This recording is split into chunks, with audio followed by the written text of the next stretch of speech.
Hey YouTube, it's ShryphonX here. Today, we're going to be talking about Four Knights of the Apocalypse Chapter 208. Like and subscribe for more content. Ban trains his son Lancelot. Four Knights of the Apocalypse Chapter 208. This chapter, spanning 20 pages, features a cover that depicts Lancelot, the son of Ban, wandering the forests of Benwick. The chapter commences with the fairies gathering to meet with the royal family, who are engaged in a dinner. Elaine urges Lancelot to consume more food. We also encounter Tyra, the youngest daughter of the king and one of Lancelot's numerous cousins. Tyra has been visiting and assisting Elaine and Ban on various occasions since Lancelot is always away. Tyra also brings up the return of King's lost daughter, Nations, who is actually his son.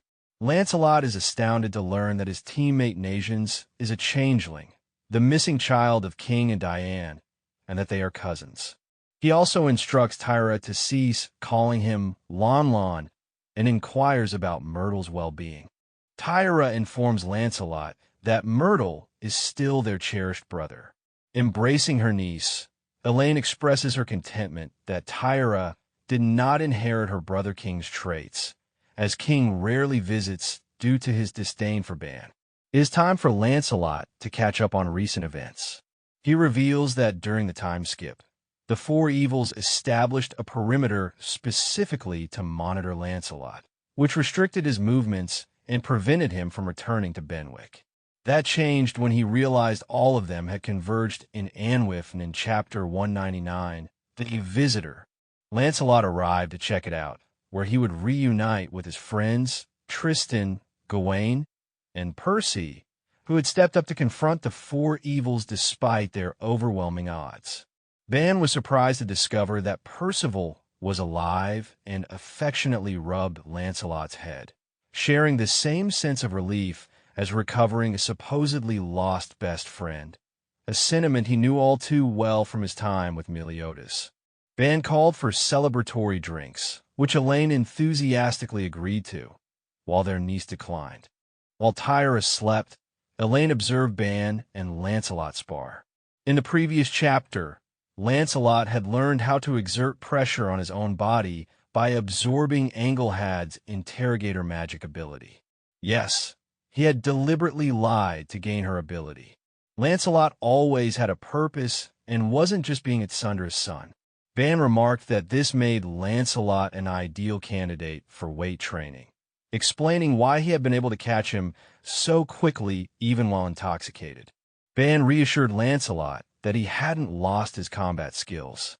However, Lancelot expressed his concern about causing Ban and Benwick trouble and had made every effort to leave home to ensure its safety. Suddenly, Ban laughed and said that it was the child's responsibility to make mistakes while the parents took care of them. Lancelot explained why he had avoided Ban 5 years ago after returning from being missing with Jericho.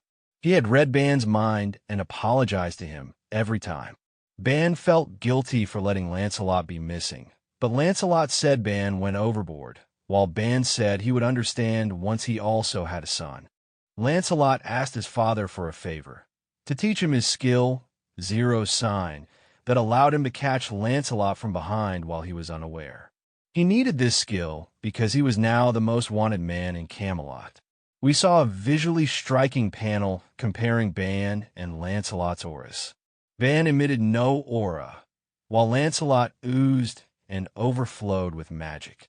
So Ban instructs Lancelot to close his eyes and immerse himself in the sensations around him. Lancelot perceives his father's presence, the intoxicating scent of alcohol on his father's body, and the watchful gaze of his mother. Tyra, having consumed too much alcohol, has fallen unconscious.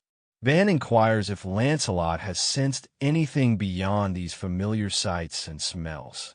Lancelot responds that he has detected the presence of fairies, both large and small, deer, squirrels, a rabbit, a pack of wolves, and even smaller birds nesting. However, Ban delves deeper, asking Lancelot to pay attention to every tiny creature, plant, or even pebble in the vicinity. Lancelot expresses his frustration, arguing that it is pointless to scrutinize every nook and cranny. Ban counters that this is precisely the point. He points out that no one pays attention to every tree, rock, or insect, yet these beings remain unperturbed by human presence. This concept is reminiscent of the selfless state depicted in Demon Slayer and, to some extent, Hunter x Hunter, a state of lacking self-awareness. The absence of self-awareness allows individuals to merge with the world without being noticed or perceived as a threat. The chapter concludes with Ban requesting that Lancelot address him as Master, which initially annoys Lancelot. However, for Elaine and the audience, it clearly conveys the profound closeness between the two characters. Thank you for watching this video. Please like and subscribe for more content. ShryphonX out.